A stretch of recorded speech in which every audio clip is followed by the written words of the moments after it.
In example 3, we're going to use the given graph of this function to complete our table.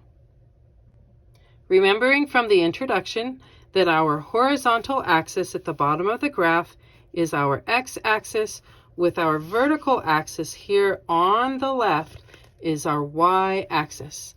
We also remember from our introduction that the input is another way of stating the x values. So the left side of your column is always the x values, that's the input.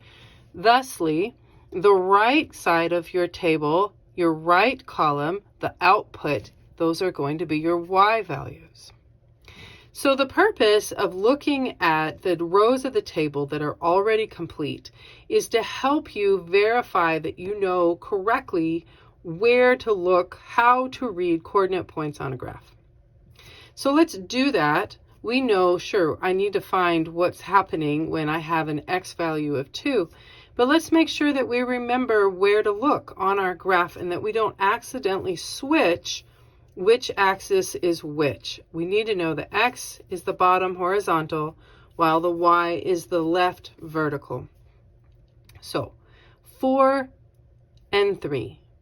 So with an x value of 4, there that is, we go up to our curve, turn left over towards the y-axis, and yes, that does hit at a height of 3. That's an agreement. So we know that we are reading our graph correctly. If I had looked here at this 4 and come over to my graph, I would not have found the 3 corresponding to my table. That should have told you that something was up. We had a mistake. So here on our second row, we're looking for an x value of 3. There it is. And as we read our graph, going up to where it bumps into the curve, and then extending over to the left, we see, yes, that does make a height of 5. Super. So we know that we are reading the graph correctly. Let's go fill in the blank that is being requested.